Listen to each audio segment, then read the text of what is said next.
We don't play the social game. We are social. Power 98.5. Hi, this is Dan Aykroyd. He's progressive. He's beautiful. He's thoughtful. He's intelligent. He's powerful. He's positive. He is Stephen Cuoco on Power 98.5 Satellite Radio. Empowering listeners from the US to the UK. Live on air with Stephen Cuoco.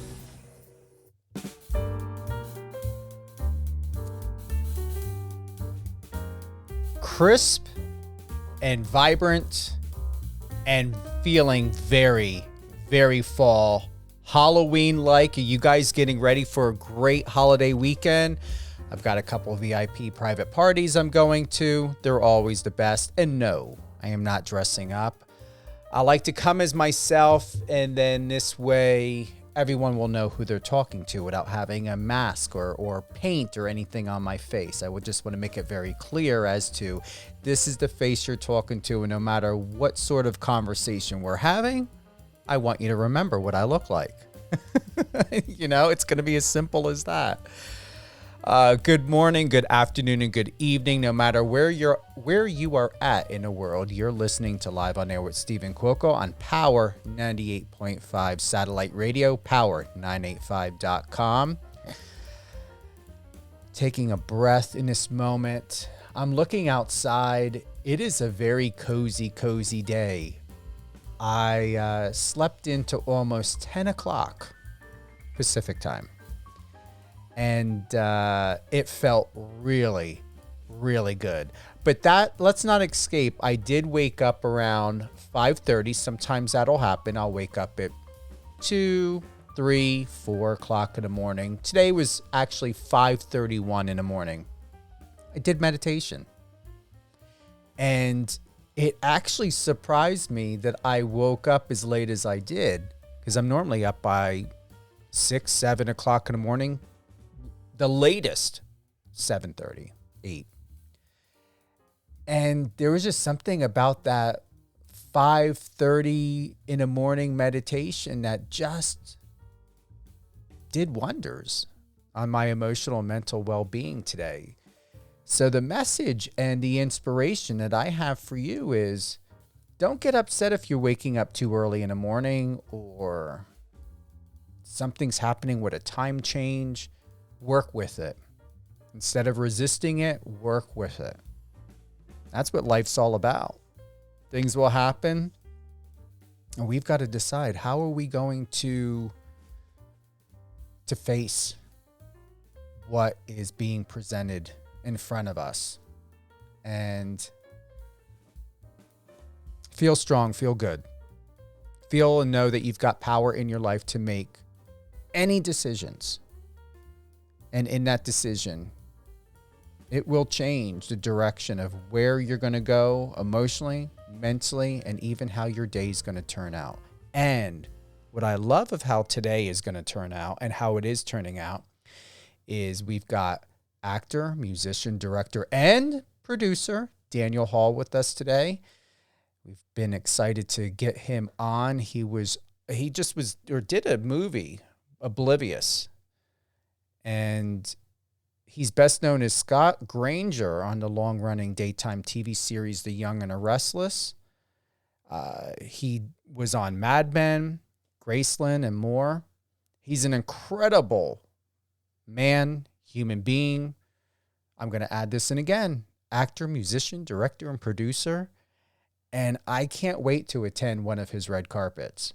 And I hope it's going to be soon. Very, very soon. Let's open up the lines. If anyone has any questions today, if you would like to share any insight, whether you're on the iOS or Android app or on power985.com, click that right-hand messenger, share with us love, support. If you want us to give a shout out, I'll be more than happy to give a shout out, for you to whoever it is it may be. If you want to give a shout out to Daniel Hall, I'm going to give a shout out right now to Mr. Daniel Hall. And, let's have a fun day and a fun morning. Daniel, welcome to Live on Air with Stephen Cuoco. Thank you so much for having me, Stephen. How you doing? Doing great, even though I know I told you I woke up and don't have any heat, but that's going to get sorted one way or another. I do have a fireplace, and I will be putting that on today. Oh, that sounds lovely. Is it gas or wood burning? It's actually gas. That's all right. Still puts out some good heat. So I love that idea. Cozy. No, it just sounds cozy. It's perfect for this time of year. Creeping into the holiday seasons. I wish I had a fireplace. It's not that common out here in LA. Yeah, I would think it would be. I mean, you guys are by water. It does get cold, which actually surprises me because I never knew or thought it could get as cold as it can in LA until I lived there back in 2012. And it does. It does. The evenings can get real brisk, but I think the biggest thing is for me, I don't even know if I would want a gas fireplace. I'm from Connecticut originally, and I love the old wood burning, fireplace, have one in your bedroom type of thing, So I just know in LA that with the fires the way they are out here with the dry weather and it's just the climate's not suitable for too many wood burning fireplaces and sparks coming out of the fireplace. But I wish you a cozy evening tonight, and hopefully that you get that heat back on there. I'm looking forward to it, and thank you. Yeah. I'm from New Jersey, and I agree. I'm very accustomed to wood burning fireplaces or pellet stoves, but more commonly wood burning or stoves are, like I said, stoves are fireplaces. And it is. Yeah. But they are work. They're work. You got to keep them clean. You got to make sure the flue's open. I lived in a New York City apartment on 15th and 2nd by Union Square about 10 years. And I was on the 5th floor walk up, and the chimney must have been maybe only 6 feet or so long. So every time I burned anything, the whole apartment would get filled with smoke. But I figured it out. I figured if you burn it really hot, and I started burning, I would burn, honestly, back in the day, yellow page stacks because nobody would ever take them, and they work like logs. And I would just take a yellow pages and I'd burn it in the fireplace instead of a log because it was so expensive to buy firewood in Manhattan. But they worked almost like a log. Nobody ever wanted them. So I was like, these are going to go to waste. So I made use of them. Thank you for bringing back that memory, because there were thin yellow pages, or the ones we also had were thick, like bigger and thicker than an encyclopedia. Like a brick. Oh, yeah, exactly. Big. Those were the ones I'm talking about. You just roll them kind of tight, and you just throw them in the fire, and you put some firewood, and that's it, and you let it go. And those things start as a backlog. So it's pretty cool. But yeah, you do anything fun for the holidays? I'm pretty much flying home for Christmas. That's my whole plan. I'm not going anywhere for Thanksgiving, I don't think. It's just too many trips in the same month radius. But what about yourself? Yeah, I'm going to stay local. I'm not planning unless there's a good reason to go back to Jersey. Everyone's living and doing their own thing. And honestly, I'm going to be quite honest. I know I said that twice, but I'm processing because I don't know what anyone would say, but I enjoy being by myself for the holidays. I always have. That's an interesting one. Yeah, I think I could enjoy it. I just know that it's like it's seen as almost like, what's wrong with you? It's like, what's wrong with a person who likes that? I don't think anything's wrong with that. In fact, the holidays cause a lot of anxiety to a lot of people. Not just the family aspect, but the idea of, how was your year? What'd you do this year? Did anything go well for it? Did you book a job? Did you? And then you get all these questions. You're like, I could be alone on this holiday and do this all without all that stuff. But, some people really like it, and some people want to be kind of alone. So I respect your sentiment. Yeah, I'm going to say what I always found was, my dad's still living. Good. I know he'll be with my brother for Christmas, hopefully. I say hopefully because I don't know.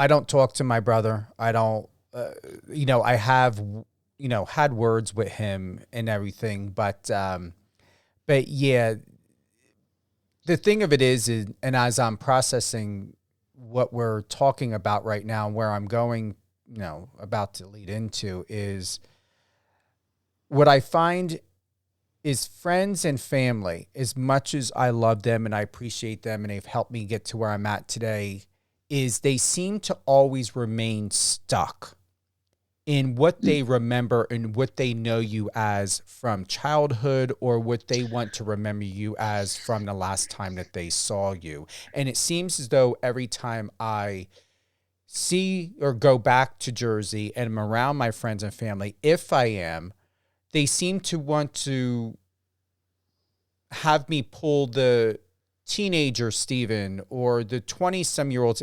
They're not, I'm going to be 50 in April. Even though we're connected online and they know what I'm doing, they seem to not know how to relate to it. And that's not my problem. It's a fact to where I've grown and they know that this is my life. This is what I've worked hard for over 30 years. But yeah, I believe what it is their comfortability and complacency in their own life where there is absolutely no growth or expansion or evolution. And it doesn't tie in well. You know, sometimes this is what I've been, you know, as we get older, you realize, you know, you may outgrow some of your friends, maybe some people from high school, college, and you realize that the friends you've made in your, let's say your 30s are truly the ones that have been around you to support you through these new life chapters. And the other guys or girls that you knew from high school or college have, you know, you keep in touch on a text chain, or you maybe do, you know, but you're right. Whenever you get together, you talk to them, you revert back to your archetypal high school or college self, wherever you were when you last, you know, grew with them. And that's kind of where the bookend stops and starts. And it's frustrating because you're like, I've changed a lot. What I like to do is different now. And sometimes you realize that those people are no longer, I wouldn't say appropriate for your life, but they no longer are there to understand it in the way that your friends that you met, let's say in your 30s, who've watched you grow, and they become actually your best friends in life and the ones you truly will keep in touch with in a meaningful way. So I feel you, man. You go home. So I feel that same almost anxiety I had when I was in high school, when I hang out with, let's say, certain kids I haven't seen in 20 years. And I see them like, oh, I'm right back to the nerdy theater kid that I was in high school. I'm like, but I've changed a lot since then. But those same sort of archetypes will come back up. It's a weird thing. And I know what you're talking about. Yeah, I normally don't like to share my story or things personally unless necessary. And it was a post I saw on Facebook.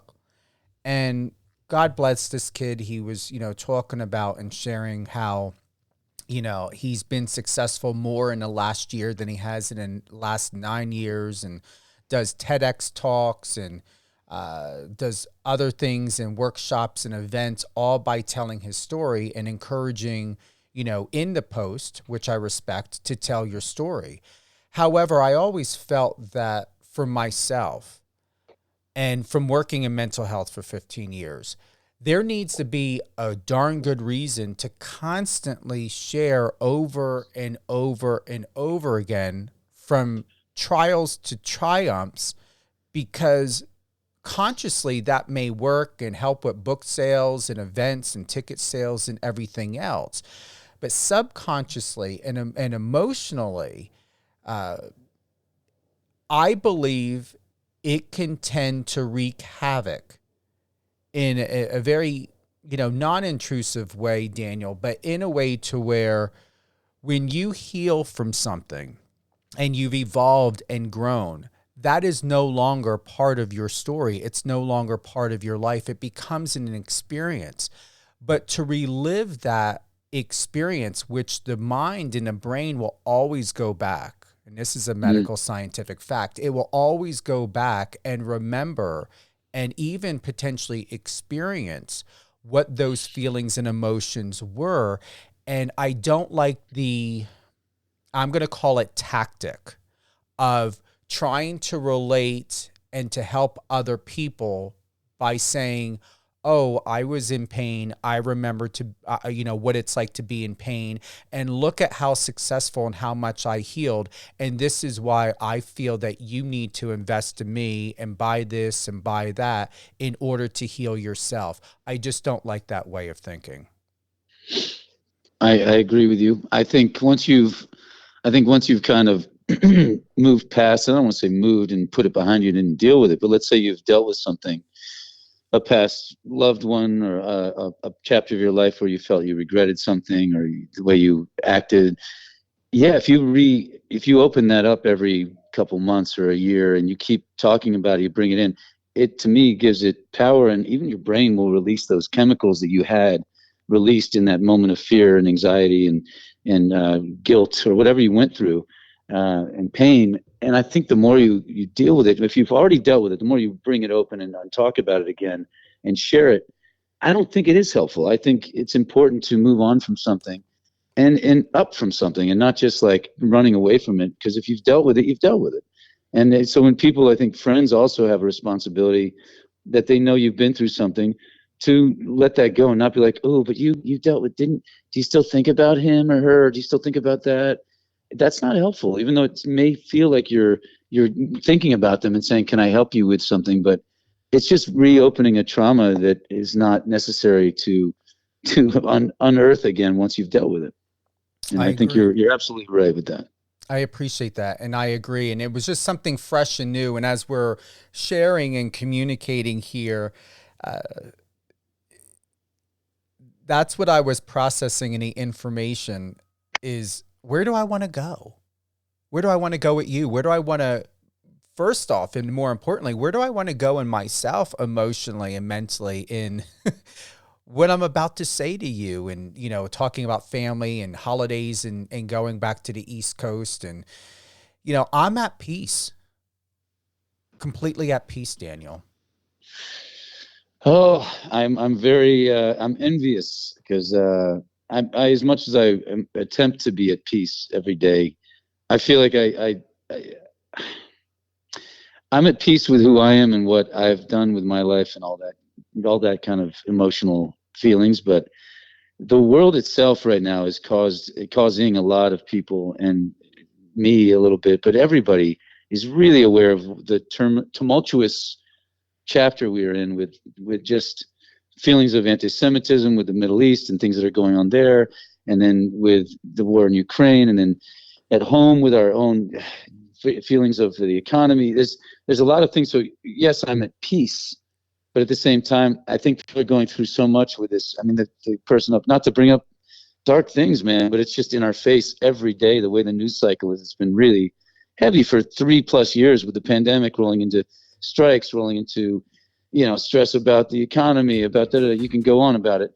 But I think what you're doing and what you're dealing with, and maybe when you said, I think in your intro, that when you woke up at 5:45, you meditated, and to go with the thing that's happening to you as opposed to fighting it, but lean into it. So if I'm a little jet lagged and I'm waking up early, I should just get up then. That means your body's saying, go do something, go for a run, go for a walk. So I think it's our job as adults, as people who are growing, to, yes, see the stresses in life, the awful shooting that happened up in Maine, and all these things that you can kind of weigh on your daily psyche.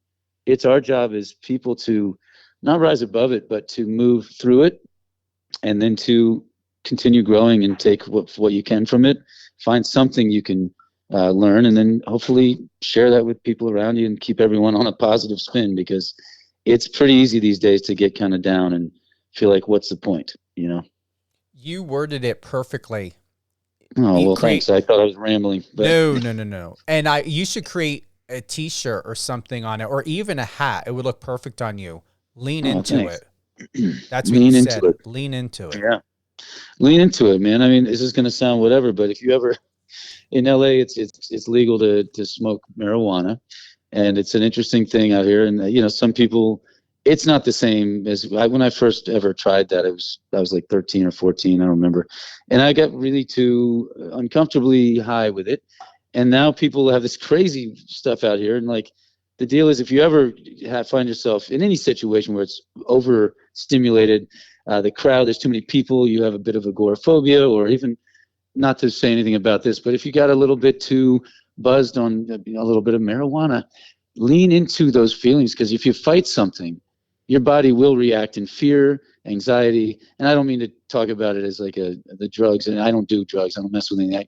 It's not a big deal to me, but it's more like in life, when you find yourself in a situation that's overwhelming, truly lean into it. Like fear and anxiety, okay, body, you're going to make me feel this anxiety about that situation.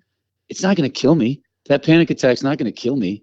I used to suffer from panic attacks for a long time, Stephen. It was like miserable. I'd have to leave people. I'd have to walk out of situations. But I actually read a book called Dare, and this is where I actually got the whole lean into it. He said, your panic attack's not going to actually kill you. The anxiety's not going to kill you. It's the thoughts that make you think it's going to kill you. He said, tell your body, like, that's all you got? Come on, bring anything else. You got anything else to lean into? Let's show me the rest. Oh, you're going to make my heart beat? Cool. You're going to make me feel short of breath? Great. Show me what you got. And that's how with fear in general, I think you got to lean into it and then through it. I don't know. Otherwise, you just are more scared of it every day. Anyway, that was a long one. I appreciate that. And I can relate to it. I can. Yeah. Yeah. I mean, a lot of people are dealing with anxiety now, and people don't know how to deal with it. Some people shut down.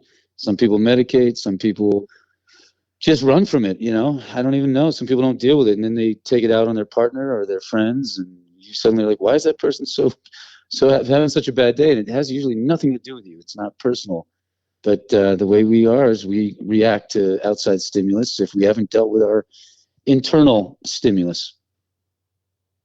I wonder if the natives have gotten it right all along that, even though they drink their, moonshine or certain, white lightning, yeah, whatever it may be, it's, I'm going to be honest.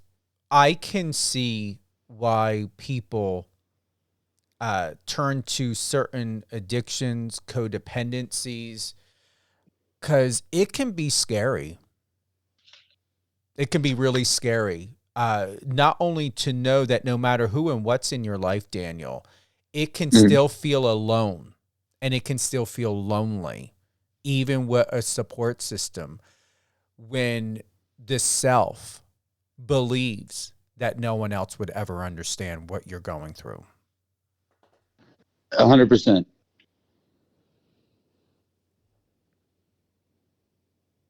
Yeah. And I don't think anybody ever knows what another person's going through. They can, look at it and observe what they think is happening, but what's truly the feelings that person's having inside themselves about that circumstance is completely unique to them. And, one person's anxiety about the fear of losing a job or whatever it is, and to another person's anxiety about that. Some people have a different threshold of, oh, I don't mind if I get down to my last $1,000. And some people are like, I can't get below 20 grand in my bank account. Otherwise it causes me anxiety. So we all live in different states of comfort based on certain circumstances and our upbringings and just our threshold, to pain and to anything like that. It's like, what is it that causes you panic versus what causes me panic? Because I may be okay with things that make you crazy. You know what I mean? And so we can't ever judge what other people's situations are and how they're reacting to it. And it's easy to do, though. I think everybody, as much as they don't want to use this word, but everyone out there is prejudiced to some degree, and not in the sense of race, but in the sense of prejudging circumstances, people, and their reactions to life and experience. So it's a unique thing. Everybody's got their own path and feelings about it.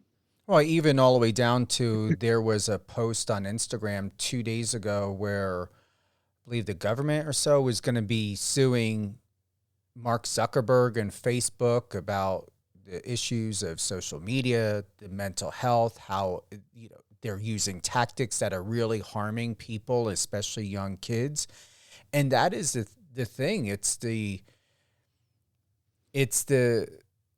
fear of, and it goes back to, and I'm slightly paraphrasing of what you just said, Daniel, of the self-judgment that we can have on ourselves, assuming and believing, even though it's never happened, but something had triggered this self-belief that the world, that your family, that society, that your peers, your people in your career and industry would never accept about yourself. So you already made a decision for yourself that no one will accept you.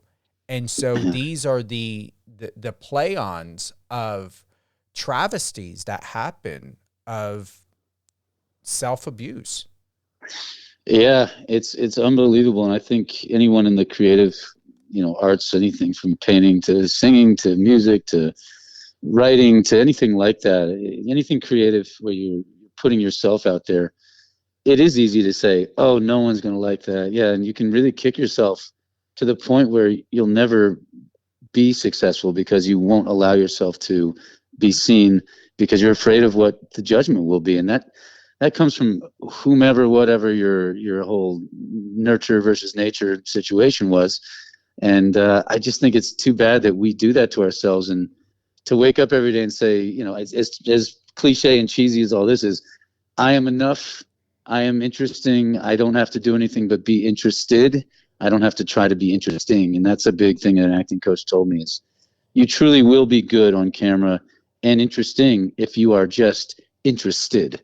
If you're truly listening and interested in what's going on around you as opposed to looking at yourself and seeing how you can be interesting, that's the biggest thing to do. He said, you will be so interesting to watch if you're just interested. And that's kind of what takes the anxiety away from me a bit, is if I just turn my eyes outward as opposed to looking inside all the time. I like that. Wow. Daniel, you're from what happened this morning and then waking up about an hour ago to now, these gems, this insight, what I'm feeling from this interview, from this moment, this experience with you is profound. And more importantly, it's at its perfect time. Yeah. I mean, for whatever reason, I think it's actually kind of cathartic for me to talk about it. And I hope it's something for you as well. When we think about being interested, to be interesting, what have you found in all of your years, in all of your experiences? What has been the best and most powerful aspect of who you are as Daniel Hall that's interesting because you're continuing to be interested in your life and your life experience? I think one of the, this is not necessarily an exact example of that, but what I work with a charity called Art of Elysium out here in Los Angeles, and they are incredible in what they do. They find, it's mostly for children, but they do work with seniors and they work with some adults as well, but mostly for children. And what they do is they bring all different walks of the artistic community out. So let's say if you're a guitar player, a violinist, an actor, a comedian, a magician, anything, painting, anything like that, any sort of fine arts, they bring them out to Children's Hospital, to Kaiser, to many different places, live-in facilities for kids who are in need of a little bit of extra care. And so I went yesterday to a hospital, and I saw this beautiful young boy. He was turning 4, and we knew this was going to be his last birthday. And we all went in there, and I felt all of a sudden, I've been doing this for about 10 years, and I've seen some pretty, emotional circumstances around young kids and sickness. And this child was beautiful, and he was dealing with a lot of physical pain. And I've never had it hit me that way, and it hit the other volunteers that I was with in such a way that I felt myself start to cry. And I said, this is not you can't do this here. You can't do that. You can't do that. And that part of it is an okay part of me looking at myself and self-judging. But then at the same time, I said, if you just focus on this child and you stay interested in this moment and not allow you to think about what emotions you're having, you'll be happy with this child who's enjoying his new Spider-Man toy. Just stay present with him. And honestly, that brought me a strength in myself to say, you know what? Don't look at yourself in that way of like, that's a weakness of your emotion you're having, but find a way to lean into it like we were talking about. And I think that sense of not being afraid to be emotional is one of my strengths. I am quite emotional, but I think sharing that with this young man, this young boy, in the sense that I gave him my attention and my interest, it kind of took away the import of my feelings, which is a good thing sometimes, to put that on somebody else, let them have that moment, because it truly was about that young boy. And I wasn't making it about myself, but I felt selfish this is a very convoluted statement because I'm still sorting it out. It was a pretty emotional moment, but he ended up coughing to a degree where he's in so much physical pain. He just could say, I need my room and my bed. And so we got the nurses and they came and took him and put him back in his room. It just made me think, you know what, being interested in him and watching him and learning from this young 4-year-old, I learned more about life watching how he was and how he tried to rise above the pain. It taught me so much. And so I think if your question really was to try and track back to what you're saying is, what about myself do I feel is a strength or something? I think was that kind of where we were going? Yeah, you've got it. Yeah. Yeah, it was just that I feel that I'm an emotional person, but also a very empathetic person. And I wanted to say that I felt grateful that young boy shared that moment with me and my colleagues, because we walked away changed to see that this young man could rise to that occasion, to get himself out of his bed in this really extreme pain, to come meet us, this group of strangers, to help have his birthday and celebrate. But the fact that he came in there and gave it his best shot. But man, the one thing we noticed was when you looked into his eyes, you saw the life of an 80-year-old man, a person who's experienced so much pain. And in a 4-year-old's face, it was just he was an old spirit, an old soul, and he shared so much with us. So anyway, the point is, I think I love that I can be connected to the emotions of others around me. And I think that's what helps me with the acting career and stuff. But I can't be more grateful to the experience I had yesterday and this young boy for sharing putting things in perspective, all the things we complain about, all the little things that we find to be a big deal in our lives. They feel trivial. They feel kind of smaller now. And it helps. It helps to see people and then reflect on yourself and, okay, how can I change myself to be better based on this experience? So that's kind of what, I hope that answers some of what you were saying. I don't know. It answered a lot and a lot more. And what is that website? You can go to, I believe they're Art of Elysium, ELYSIUM, artofelysium.org, I believe. I'd have to look it up. I can text you after we finish here. I've got it here. And send it to you. Yeah, if you found it, yeah, Art of Elysium. It should be all about the arts and children and giving back to kids through art. Yes, the Art of Elysium, TheArtofElysium.org. Wow, I'm looking at it now. I'm looking at the homepage. Yeah, they're incredible. It's been around. They've been around for quite a while. They do some amazing work and contributions to the community, and it's awesome to even get to work with them. And I always say sometimes I feel guilty. I chat with other people who go, and they say I almost feel guilty for going because it makes me feel better about life when I go. Sometimes I'm having a bad week, and going to volunteer for some kids and stuff, it makes you feel better about your life, and you feel like your life's okay, and it sort of feels selfish. But then you say, you know what? My friend was like, dude, but you're bringing so much to them too, so it's not selfish. I said, I know, but it's a win-win. Is my point. It's a win-win for both sides. It makes me feel good, and it makes them feel good. So it's definitely doesn't feel like a burden. It feels like a joy to go and do those things. So yeah, there are times when we are placed in a situation, an environment, a circumstance that maybe we would not have been impacted as much if it was something personal or maybe someone close to us, when we're very familiar. That's where I'm going with this. When we're very familiar to certain situations, circumstances, and people, just like what you said, when you go into this and you have no emotional history with anyone here, you're going into an environment and you're living through someone else's home, their experience, their, once again, their environment, their circumstance. Yeah, that's why you feel the way that you feel, Daniel. Yeah, exactly. And I think it's important that, I hope more people, I'm sure a lot of people feel this, but I think it's important that we do, when we see someone react and we see someone, this is what's been helping me with, I sometimes get angry and I react to things in an inappropriate, probably retaliatory way. Like if I'm driving, someone cuts me off, I'm a little pissed, probably more so than needed. but I don't really do anything about it anymore. I sort of say, okay, that person upset me, but I also see them and say, whatever their home life is, I'm sure it's pretty rough today, or whatever's happening with them, whatever's going on.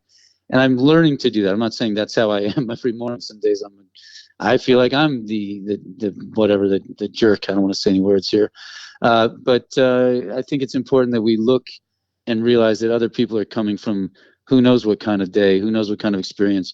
You could run into the parents of this young boy at a grocery store, and they just happen to be in a real crappy mood. Now you didn't know, but if you knew their circumstance, you'd understand it.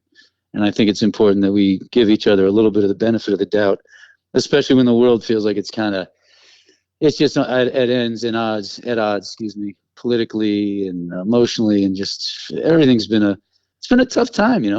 We've all dealt with it, and I think it's important we give each other some empathy and sympathy in these times right now. I think it's just important, and celebrate each other.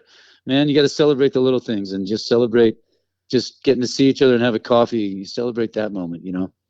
It's something to be more mindful of where you are and in the moment, as much as we can now, more than ever. So that's the idea. I'm processing what you're saying, because several things I got a smile on my face because you inspired me. I don't plan on how long an interview is going to go. And I thought to myself, as you shared that, you closed out the show. Oh, okay. You closed out the show. That was perfect. Well, thank you. Well, I'm happy to get to share with you. It was nice to, talk about some real things and not just like a fluffy interview of, oh, what are you working on next? What's new? How's it? No, an actual, this is who we are. This is who Steven is. This is who Daniel is. I think that's awesome, man. I appreciate it. You're welcome. And I want to do this again very, very soon. Even, when are you leaving back to the East Coast? Probably second week in December, probably like the 15th or 16th. I'm thinking to myself, I would like to revisit this before the holidays. You just touched me, and just the way that, you talk about celebrating life, and yeah. Well, I'm happy to do that. Let me know maybe early December if you feel up to it again. That'll be perfect. Yeah. Because we would be past Thanksgiving. You and I will have a lot to share. Oh, yeah, there'll be a lot to share. Yeah, of our experience, and knowing that our experiences are going to be very different. Mm-hmm. I'm totally open to that, and I appreciate you having me on today. Who would you like to give a shout out to? Oh, Lord. You know what? My nephews, Thomas and Sawyer, I'll make sure they get to hear this show. Thomas and Sawyer, they're over in Connecticut, and I just wanted to say I love you guys, and I'll see you soon. I'll see you over the holidays. Great question from Debbie, and I was just about to go and share that. All great things, Mr. Daniel Hall. You can head on over to his Instagram at The Original Daniel Hall. Once again, The Original Daniel Hall, Instagram. I'm greatly appreciative of this with you and for you. No, thank you. I appreciate you having me on. Thank you so much. Anything that you want to share with us before we close out? Anything up and coming? Anything else that we should know? And once again, the Art of Elysium.org. Yep. Please head on over there. Great. Please do. Yeah. Anything to share? Listen, I've got a couple films that I've been producing. I'll keep everyone posted on that when they come to fruition, once all this strike ends and we're able to move forward in a way that's fair to all parties. So I'll keep everyone in the loop. I'll let you know, Steven, when that keeps moving. Absolutely. And thank you. And what's your thought on that? Are you feeling optimistic? I'm a realist. I'm not a pessimist or anything like that, but I'm a realist. So I do believe, even though things sound like they're moving forward, I just don't know, because I know that there's a lot of money at stake for the AMPTP. There's a lot of money at stake for the actors. And I think it's a lot of emotional things going into that. The emotions of the AMPTP and the actors are very charged at the moment. And, I think it's a positive place. It sounds like they're in they say they're what is it? Hopeful, but very like, can't remember the wording. I didn't want to misquote him, but optimistically, almost like almost. He said they're optimistic, but with a very kind of gentle hand. So they know that if they come in this too hard and try and come too fast, they're going to leave, and the guys will walk away from the table again. And so they want to make sure that they kind of come in gently, but with an optimistic tone that the AMPTV may come up to what they want. And I just hope it happens soon because, listen, the strike was necessary, but it affects a lot of people, and it's not a exciting, happy time. It's a powerful time to get what is deserved and what is right. But it's one of those things that I hope they can find on both sides a common ground and make it so we can work in a harmonious way together again, because it just feels a little like people are at odds, and I don't think that's a great feeling to go to business like that. So hopefully soon, hopefully next week is what I'm hoping for. Part of me thinks it probably won't be anything really going back to work till the new year, but that's the realist in me. That's it. Yeah. Well, thank you again, Daniel. Always a pleasure, and looking forward to having you on soon. Yeah, me too. Well, you take care, Steve. Have a good rest of your day. Get that heat on. Oh yeah, it will. All right. We'll be warming up. Okay, good. I'll talk to you soon. Thanks. Bye. Thank you again to everyone who's joined us today on Live on Air with Stephen Cuoco. Mr. Daniel Hall, very grateful, very, very grateful for this experience, this moment, and also what I've learned from him. Lean into it. That's what he said. Lean into it. Yeah. Lean into it.